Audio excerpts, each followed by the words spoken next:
Hello, everyone, and welcome to this new episode of the TFDI podcast, brought to you by the Trade Finance Distribution Initiative.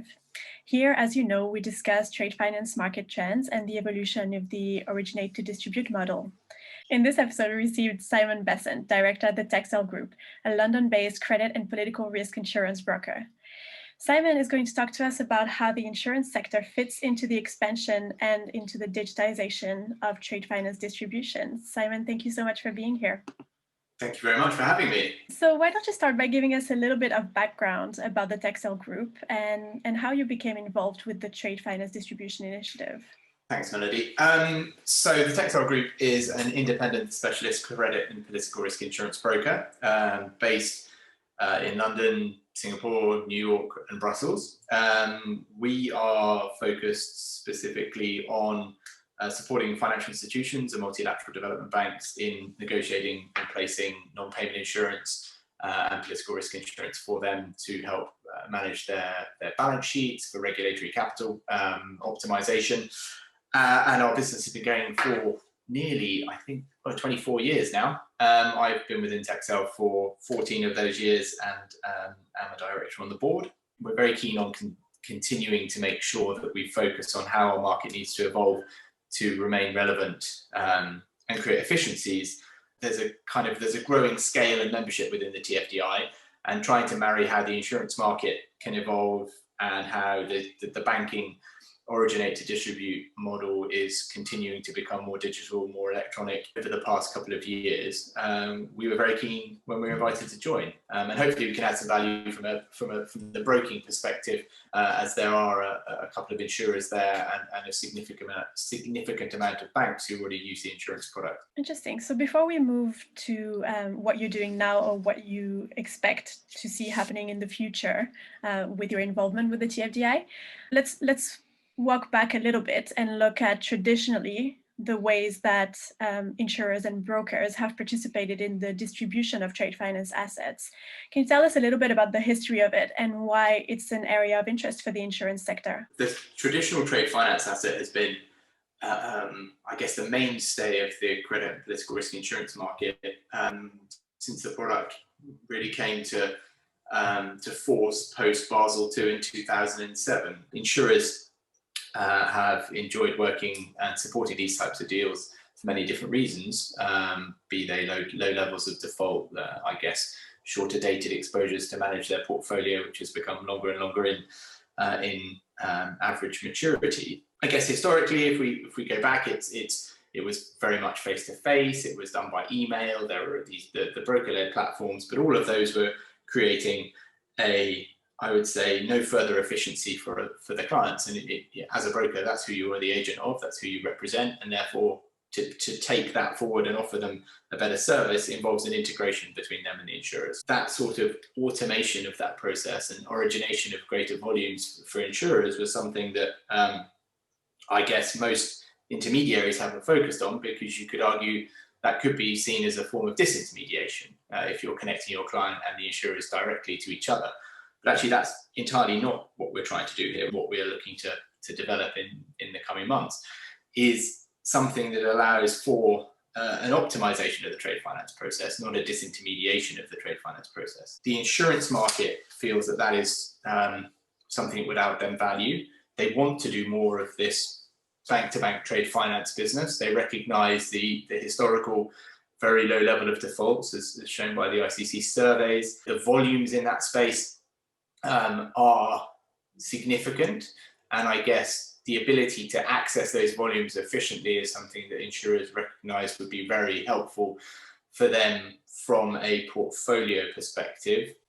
It will help to balance, as I said slightly earlier, their longer dated exposures. Insurers are taking more structured credit, more medium to longer term maturities into their portfolio, and therefore the shorter dated assets create a smoothing of that.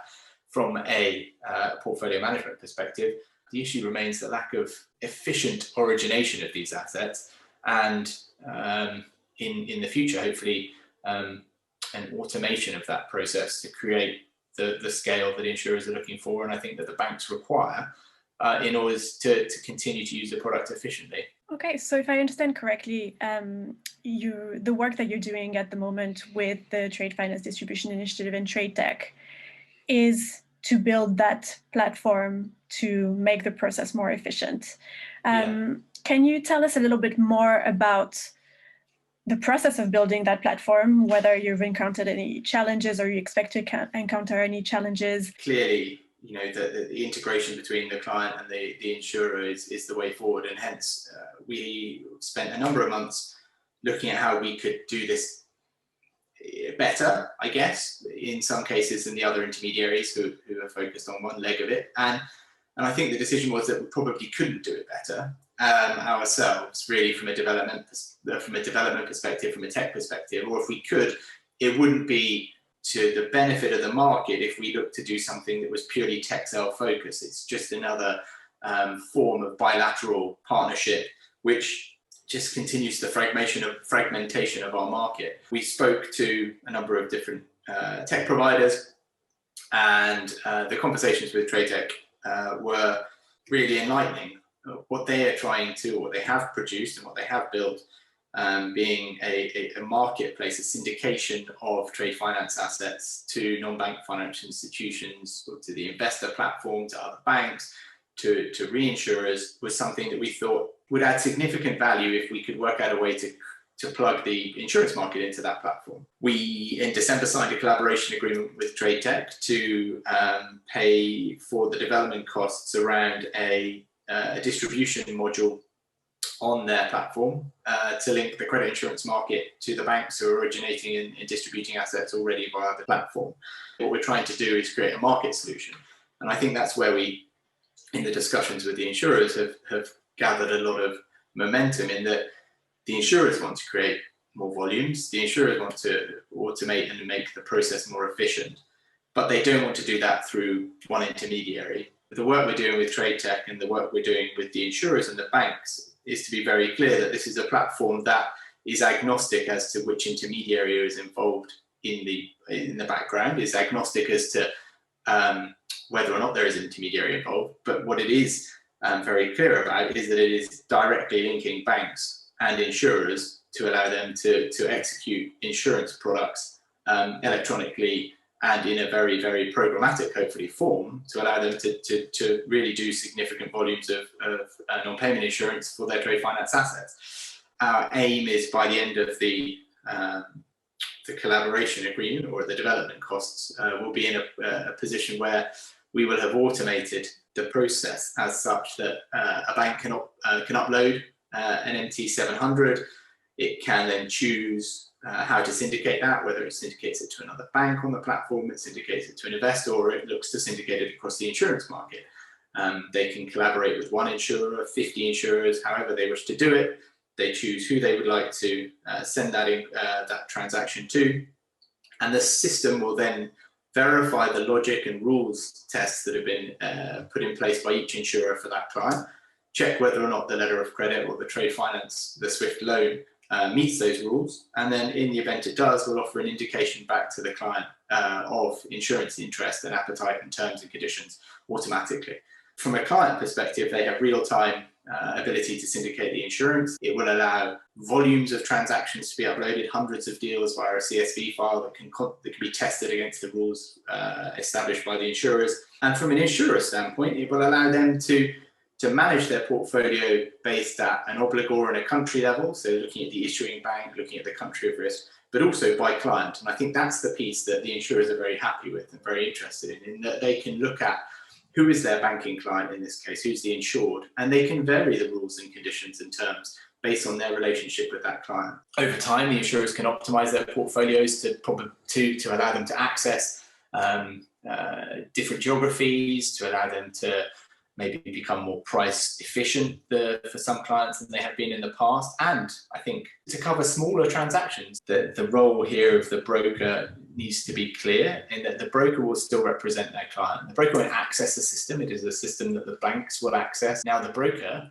is 100% still involved. They need to lobby the insurers. They need to get the insurers to change the rules. They need to get the insurers to improve the logic test, to allow their client to have a better hit rate in certain countries. They can call them, they can get on to them, they can say, well, why are we not doing more deals? And why have you got these minimum criteria in here, which are just unfortunately preventing our client from concluding more transactions? Then the broker is to represent their client. They say, well, their client's history in this market is so strong. They've got a local bank there. They've got a branch. They've got an understanding as to how foreign exchange is allocated to certain trade finance assets. And you're better off supporting them in this market maybe than you believe.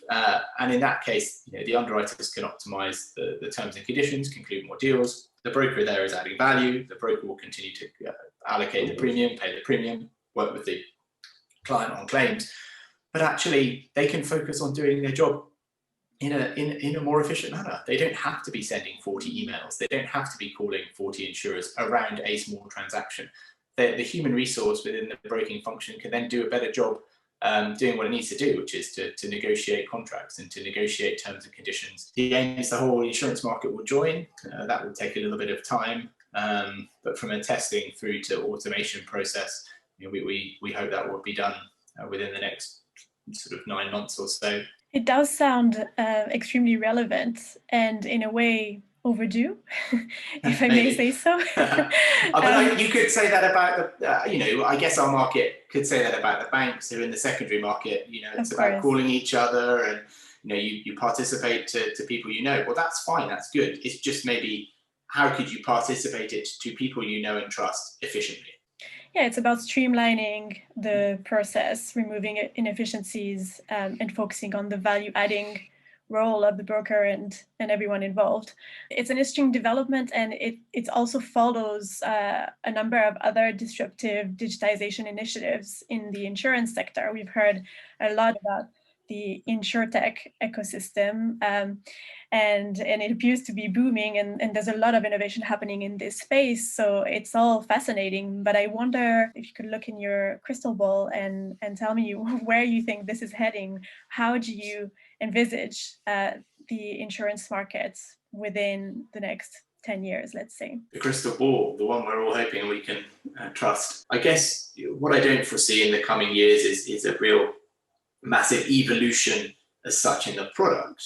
I guess what we need to focus on is creating further scale to it, to bring in clients that the insurance market wants to work with, to bring in transactions that the insurance market wants to work on in an efficient manner, in a digitized manner, in an electronic manner. As those deals continue to come in, as the market continues to find more clients, how can it provide a relevant level of capacity for these deals, which are often in emerging markets, which are often in sort of frontier countries with issues with respect to foreign exchange or access to liquidity? I guess what I would foresee in the coming years is an evolution in our market, hopefully, to differentiate this trade finance product from maybe the structured credit product. The trade finance asset doesn't fit often very well in that portfolio because it is short dated, it's volume, it's maybe in emerging markets where countries' sovereign ceilings could lead you to maybe not be able to offer the levels of capacity that the clients are searching for. So I would say,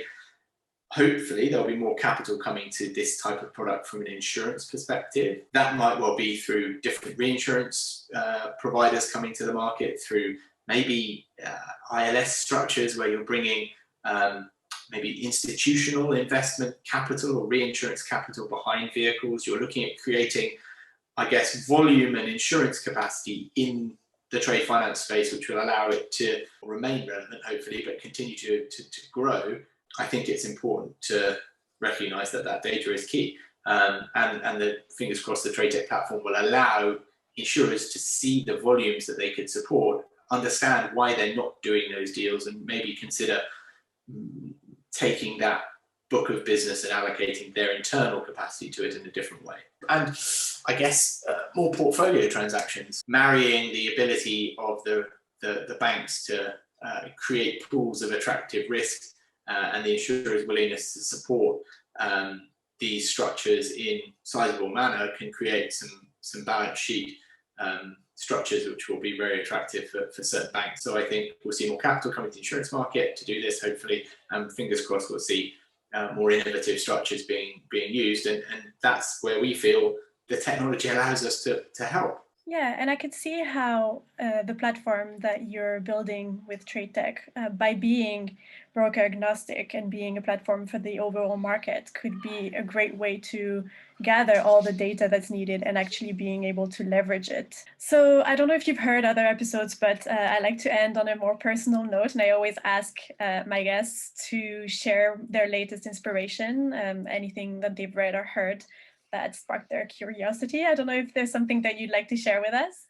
I do enjoy reading and listening to anything by Matthew Syed. He was a table tennis player, did very well, but I guess it's an unusual sport, and he took a lot of what he had learned from some of his childhood and his time in trying to get to the best in his level, his sport, into trying to communicate that in a more effective way to children and to, I guess, to the wider public as to how we could be more creative, how we could consider things in a more disruptive manner. You can't always think the same way and expect, I guess, an improvement in your results. So he has a podcast at the moment, Talent Takes Practice, which is thoroughly enjoyable.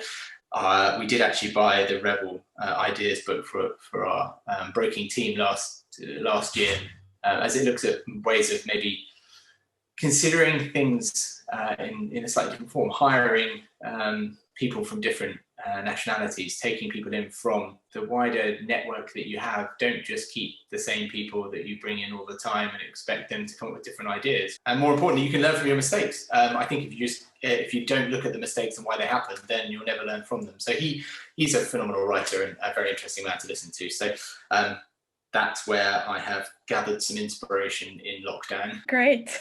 Well, I'll check it out. That sounds really interesting. And it's something that we hear a lot about, this need for diversity in the way we hire people, especially at a time when we're building so much automated technology. And it's very, very important to have different points of view before we release this technology, especially artificial intelligence. Thank you so much for participating in this podcast, Simon. It was a fascinating conversation. I'd like to also take the time to thank our listeners and invite you to leave any comments or questions you have in the comment section. Thank you very much.